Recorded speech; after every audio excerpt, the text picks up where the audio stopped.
Ողջույն, այսօր պատրաստելու եմ տնական բուրգերներ, ճիշտն ասած հացը պատրաստի եմ վերցրել, բուրգերի հացեր են, այս անգամ չեմ թխել։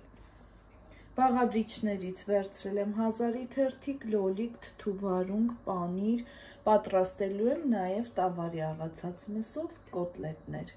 Հիմա միսը պատրաստեմ, 1 հատ ձու,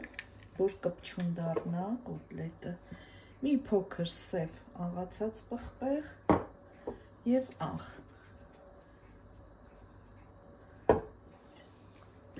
Լավ կխառնեմ,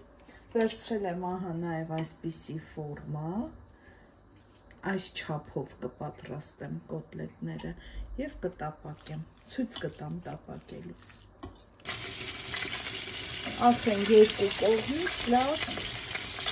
տապակվել է։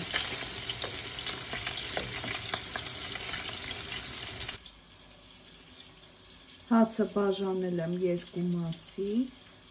ահա սոուս եմ քսել, կդնեմ 1000-ի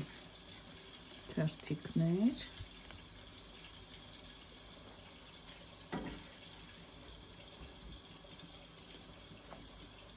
կոտլետ,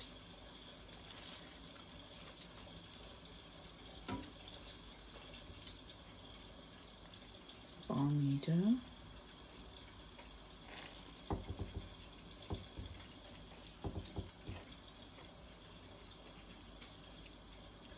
լոլիկ և թթուվարունգ։ Վերցրել եմ նաև մուստարդի այս սոուսը, հատուկ բուրգերների համար է, դուք էլ կարող եք վերցնել։ Սա ըստ ճաշակի է և արդեն վրայից հացը, էլի սոուս եմ արել։ Բոլոր բուրգերները այս տարբերակով կպատրաստեմ հիմա։ Վերջ, բոլորը պատրաստեցի, անչափ համեղ և շատ գեղեցիկ են ստացվել տնական բուրգերները, դուք էլ տանը կարող եք պատրաստել։ Բարի ախորժակ, ցտեսություն։